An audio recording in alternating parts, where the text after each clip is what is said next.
આ રક્ષાબંધન પર special sweet ટોપરા પાક બનાવીએ।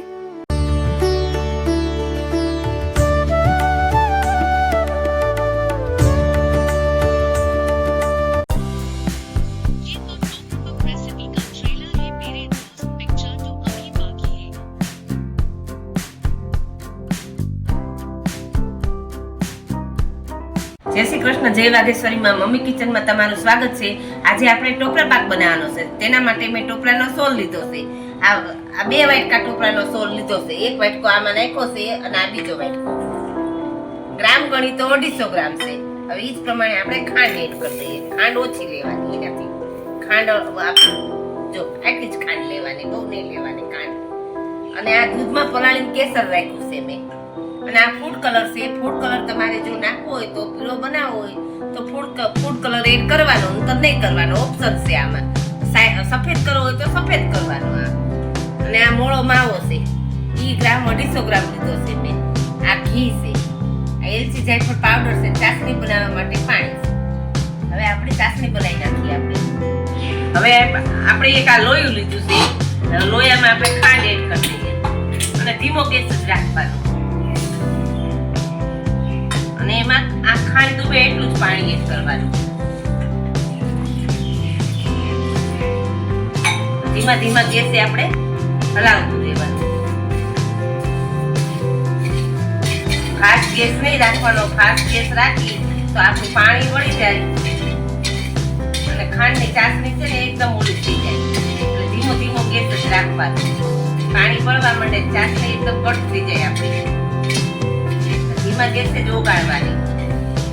આ એલ્યુમિનિયમનું લોહી શું કામ લીધું છે કે નીચે ચોટે નહીં, એટલે આ લીધું છે મેં। બાકી સ્ટીલમાં કરવું હોય તો સ્ટીલમાં પણ કરી શકાય। રક્ષાબંધન નજીક આવી રહી છે, શ્રાવણ મહિનો પણ ચાલે છે।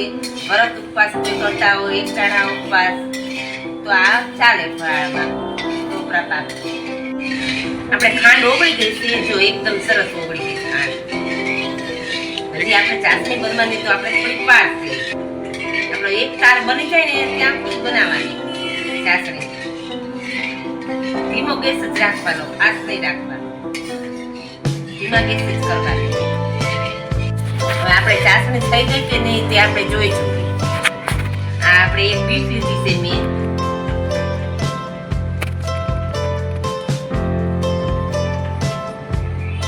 ના, હજી આપણે ચાસણી નથી થઈ। જો આ રેલાય છે, ઓલી રેલાય નહીં, ન્યા રે, એટલે આપણી ચાસણી થઈ ગઈ કહેવાય।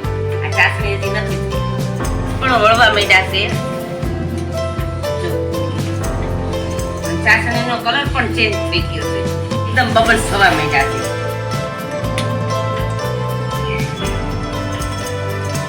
હવે જો આપણે નીચે નથી પડતી આ ચાસણી। હવે આપણે ચાસણી થઈ ગઈ છે।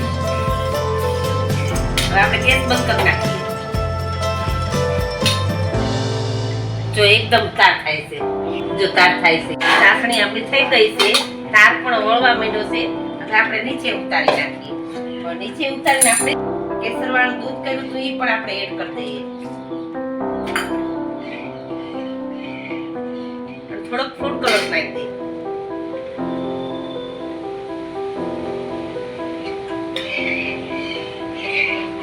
માવો એડ કરી દઈએ।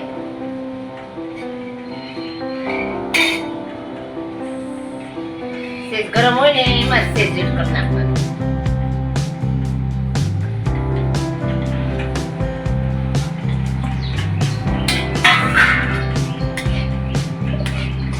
નમસ્કાર મિત્રો, મમ્મીઝ કિચનને લાઈક કરો, સબસ્ક્રાઇબ કરો અને મિત્રો સાથે શેર કરો। તમારા પ્રેમ માટે પ્રેરણા આપે છે। ખૂબ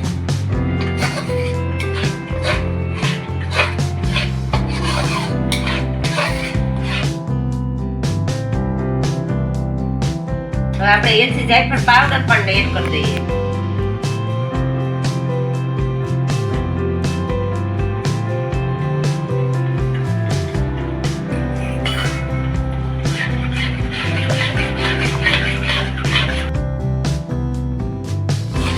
આપણે માવો પણ નાખ્યો છે અને મીઠ પાવડર પણ થોડો એડ કરી દઈએ। મમ્મીઝ કિચન 4930 ને સબસ્ક્રાઇબ કરો, લાઈક કરો અને તમારા ફ્રેન્ડ એન્ડ ફેમિલી સાથે જરૂર શેર કરો।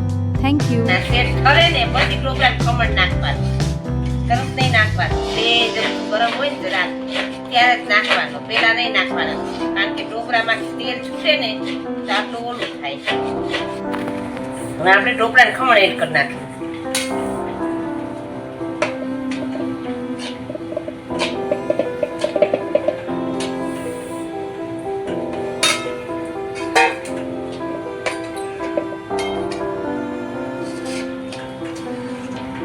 આપણે સરસ એકદમ કઠણ થવા માંડ્યું. જો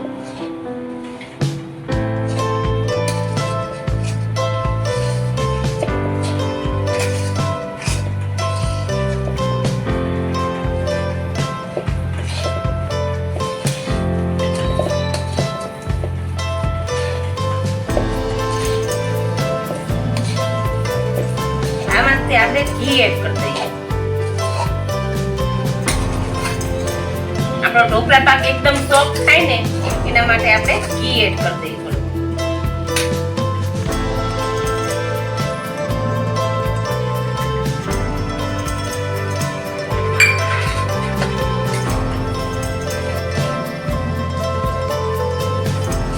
હવે આપણે સેજવાર આને ઠરવા દઈએ એકદમ.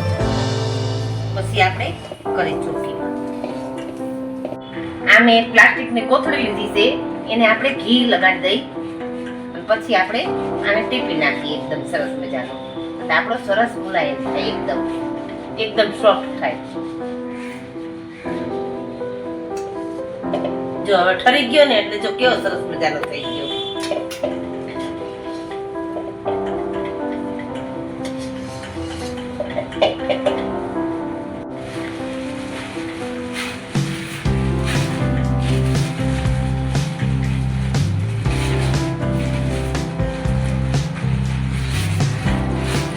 આપણો સરસ મજાનો થાય છે એકદમ, એટલે એકદમ સોફ્ટ થાય છે.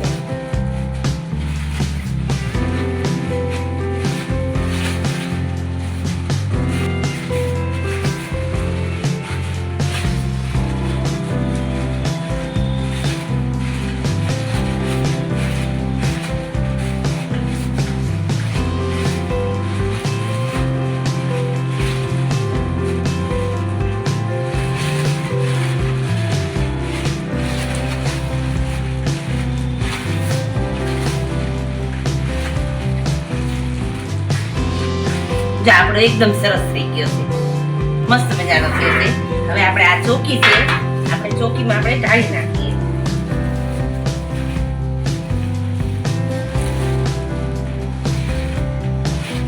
આપણે હાથેથી પણ કરી શકીએ. હવે સરસ મજાનો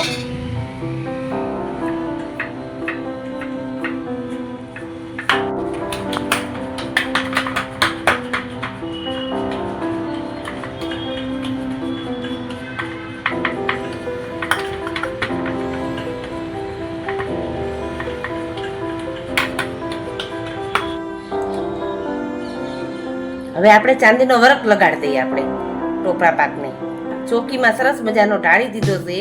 હવે એને આપણે વરખ લગાડી દઈએ.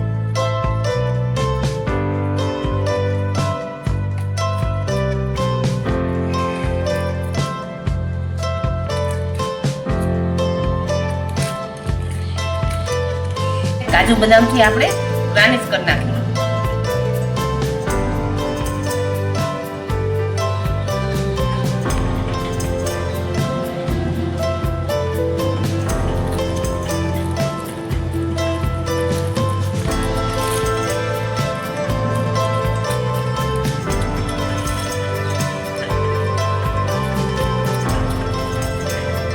હવે આપણે આને ઠંડો કરવા મૂકી દઈએ, પછી આપણે પીસ પાડી. સરસ મજાનો ઠંડો થઈ ગયો છે. હવે આપણે આને પીસ પાડી નાખીએ.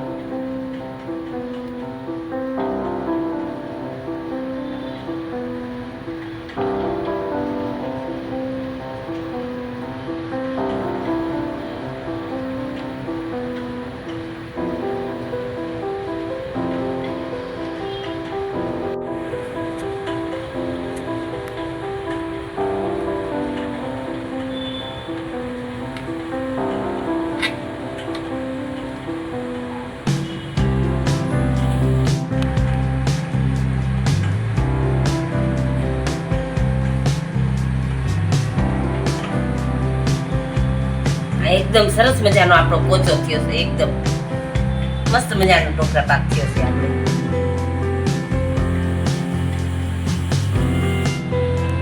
આપણો ટોપરા પાક સરસ મજાનો થઈ ગયો છે. રક્ષાબંધન નજીક આવે છે, સાતમ આઠમ નજીક આવે છે અને શ્રાવણ મહિનાના ઉપવાસ એકટાણા કરતા હોય તો એમાં પણ ચાલે. અમારી રેસીપી તમને કેવી લાગી તે કોમેન્ટ કરીને જણાવજો. સબસ્ક્રાઇબ કરવાનું ભૂલતા નહીં.